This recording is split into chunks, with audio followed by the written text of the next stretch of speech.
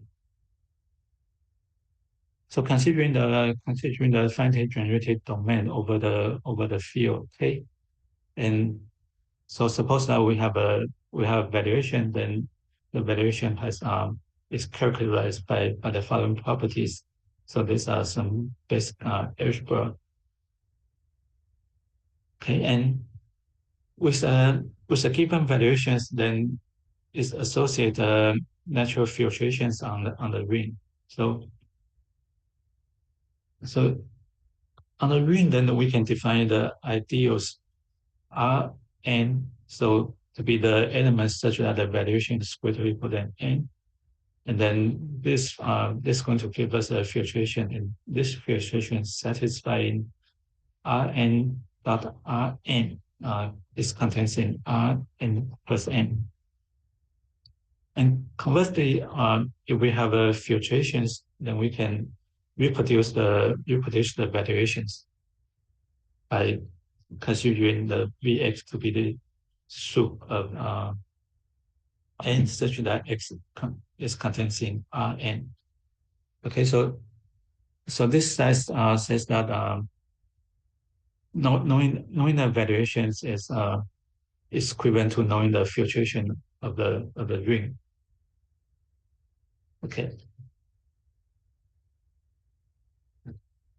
and and as I just mentioned, that we want to consider the restriction of valuations. So the restriction of valuations is not necessarily evaluations. So what we're going to do is that we're going to relax the condition a little bit. So so the functions we call it the pre-valuations if the following holds. So I need v of x1, x2 greater or equal than v of x1 plus v of x2, and also I need v of x1 plus x2 greater or equal than minimum of these two valuations. And moreover, equality holds uh, if these two valuations are different. So and and it's clear to see that pre-valuations also produce filtrations, and two pre-valuations are the same if and only if the corresponding filtrations are the same. So so now if we are if we aim to find W and with such that the restriction the restriction of valuations equal to the given one, then uh, what we're going to do is that we can considering the considering the valuation of new W and then consider restriction. And after, so if we consider this as a pre-valuation, then after restriction is still the pre-valuations. So if we want to see whether this pre-valuation equal to this valuation or not, then we can compare whether they produce the same filtration or not.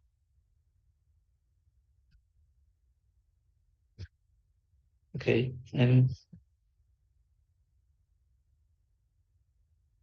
so the trick to find the right valuation to find the right weight is that follow. So we can start with a generating set S1 to Sk, the generating set of the idea of C, and then we considering embedding into the W by introducing this K variables. So then we consider the pre-valuation V on the ring and set it up like this. Okay, so this is going to be our first trial, our first approximation of the given valuations. So that bay to be the corresponding filtration given by the exceptional divisor, and R to be the filtrations are constructed this way. So what do we know about them? So we know the the A is always greater or equal than R. So means that Bay n contains Rn for all n, and Bay one are equal to R1. And moreover, that is just n0 such that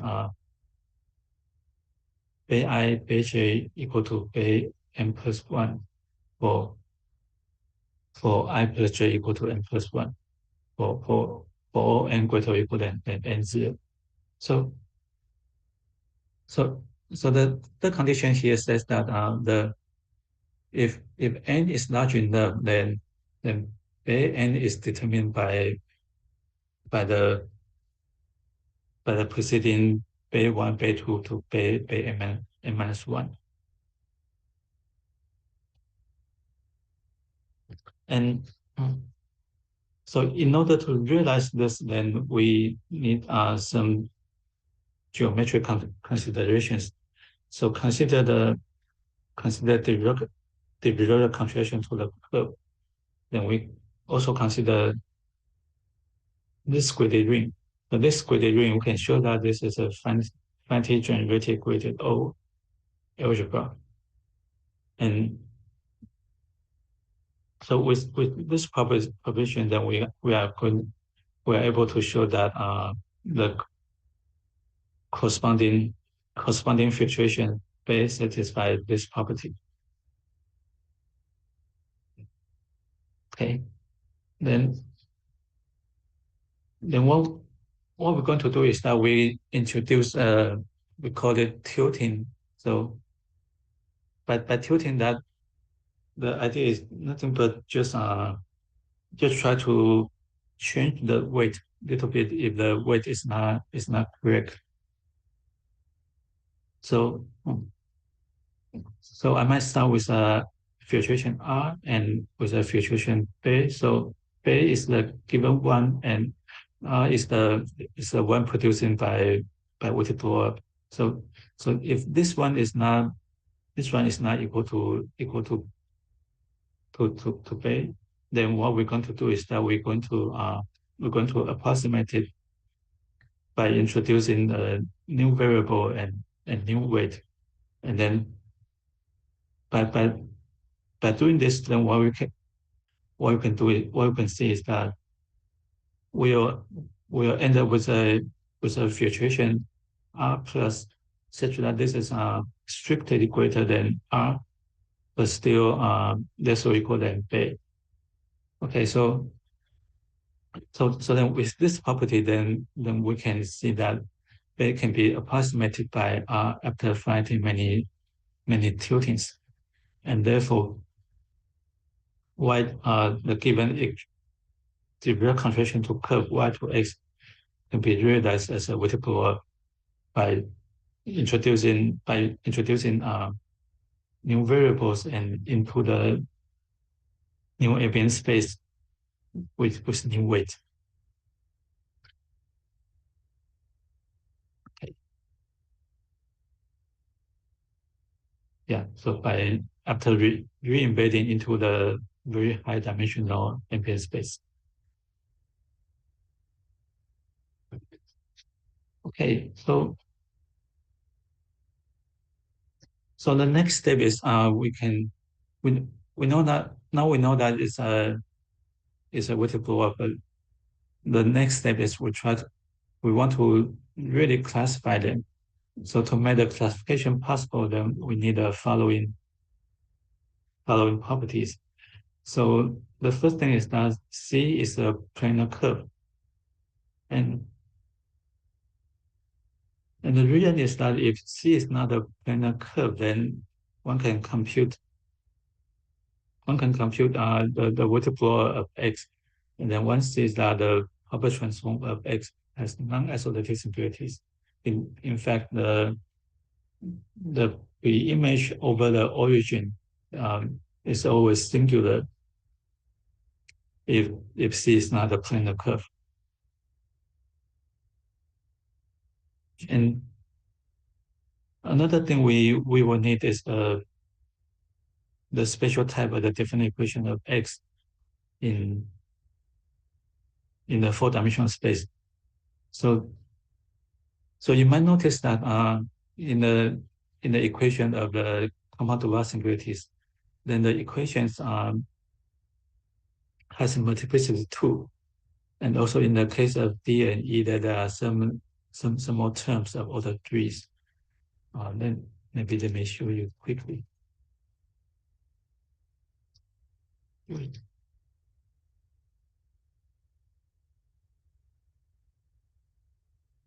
Yeah, yeah. Okay, so you see that the equation here is, so no matter which type of equation that there are, the multiplicity is always 2, and also there are some more terms of lower degree. So here are some terms of degree 3, degree 4. Okay, so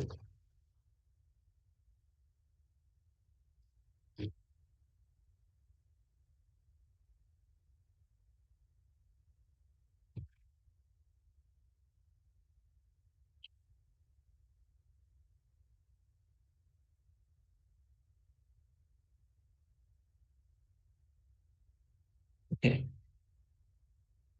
So so with this property in mind, then what you can see is that, so one population is that if the curve C has a worse plane curve singularities, and in particular the curve C is a local computation, and the computation can be seen like this. So if we consider the first chart, then we compute the multiple in the first chart, then the first K proper transform is given like this. So if you compute the Jacobian matrix, it's going to be something like this. And then what we can see is that over the origins, it's going to be something like this. So notice that for this metric, the ring is less or equal than 2. So therefore over this locus it's a it's usually highly singular. So if we have an equation like that, then we can compute it, and then we can check whether it's singular along this locus or not by considering the Jacobian matrix. Okay.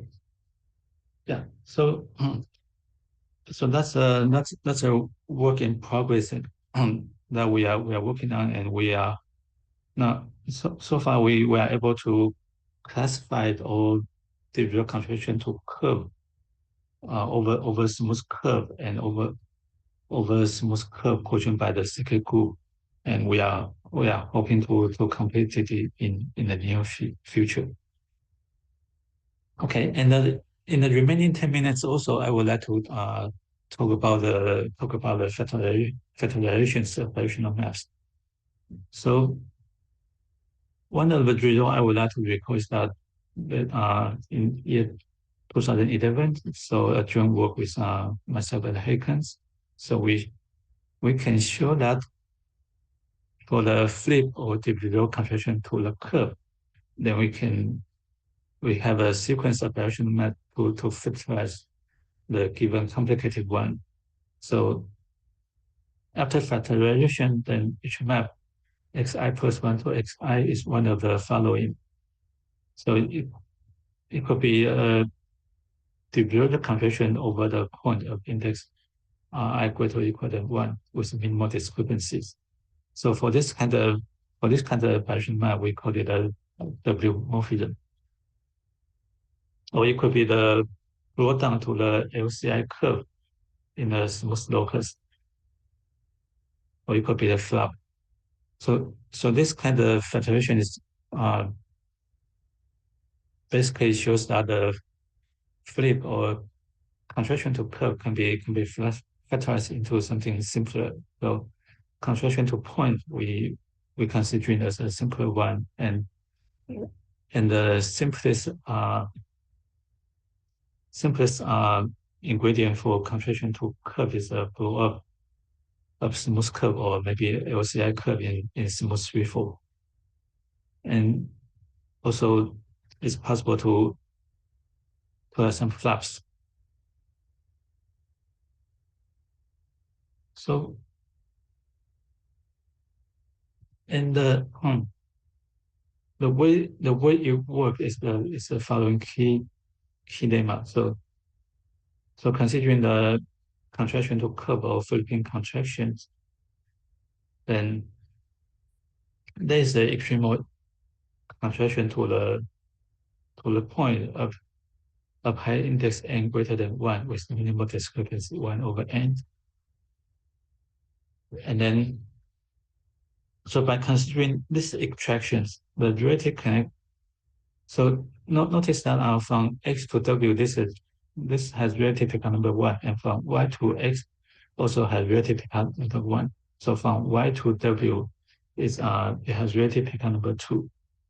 So, and then we can see that the relative canonical divisor of y over w is negative net. So now suppose that relative canonical divisor is negative net, then we can run the so-called two-way game. So this is where we started, and then we can run the MMP by using another race. So, and then it should terminate at some point, and then after the termination, then one can say something here. So this is the so-called two-way game. Okay. And with this kind of two-way game, then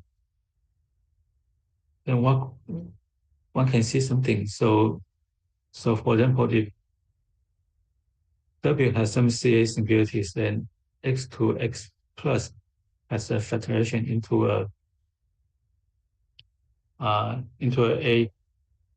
a type A K for some K greater than N.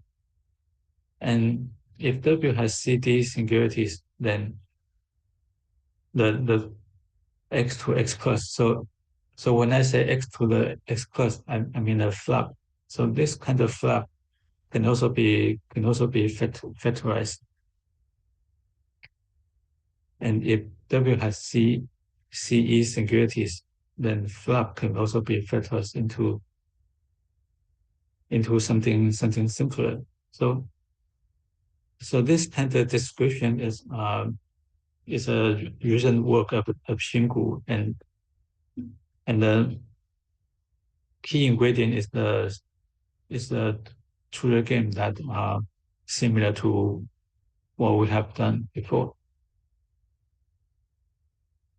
So maybe let me show you some examples. So if we consider the A1 flap, then this is the usual RTL flap. And if we consider the AK flap, so this is a so-called pagoda flaps.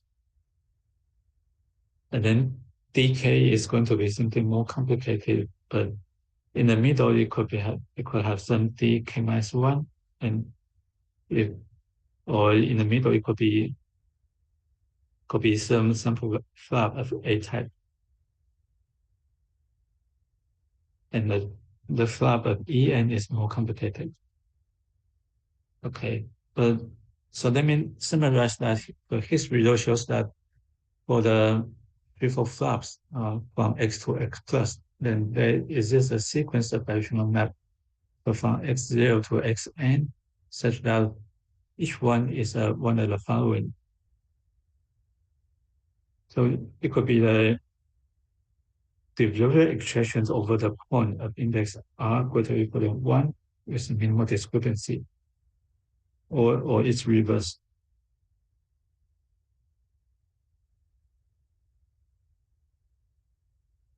or it could be the blow up of a smooth curve in smooth loci or its inverse.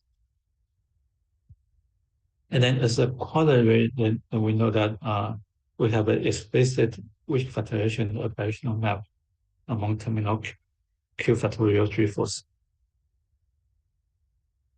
Okay, so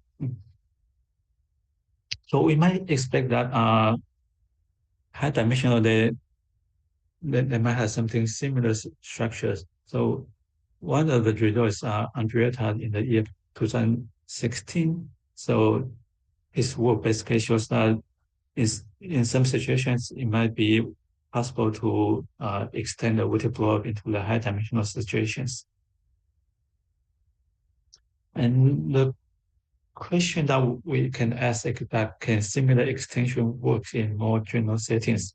So for example, can we study the divisional contractions of type n-1, n-3 by extending the threefold contraction to point? So when we say contraction of this type, it means that the exception divisor has dimension n-1 and the image of the exception divisor has dimension n-3.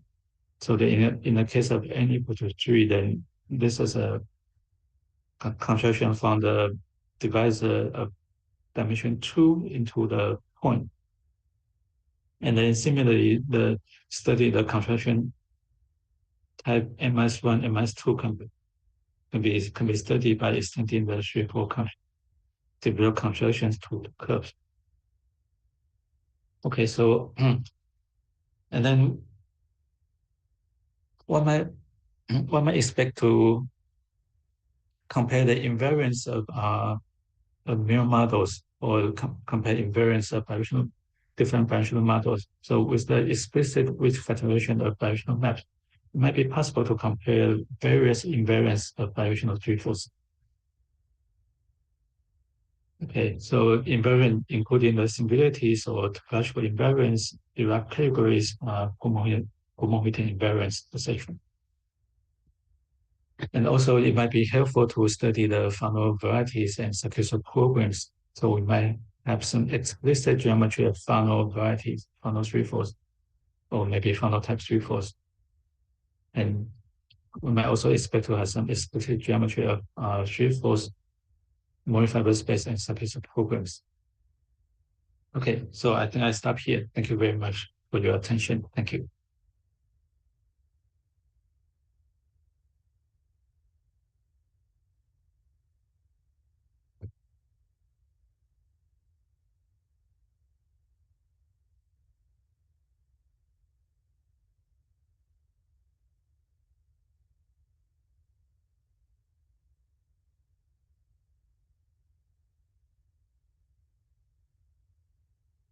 Uh,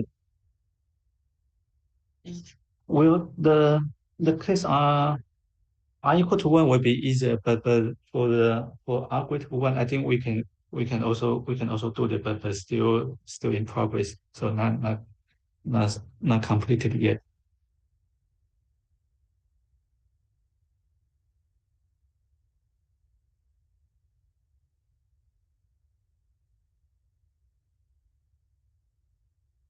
Yes, yes.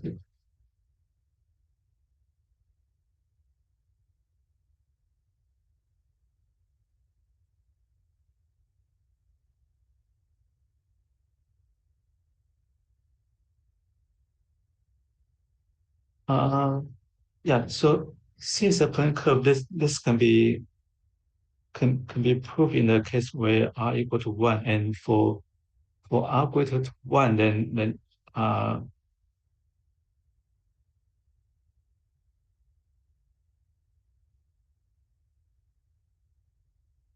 oh uh yes. So to know it's a planar curve now, then we can try to compute the embedded dimensions. So embedded dimension can be computed locally by considering the Zariski tangent space. So so did I answer your question?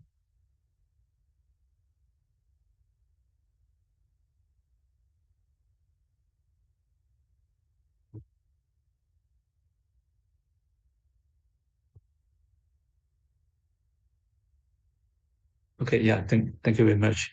Thank you.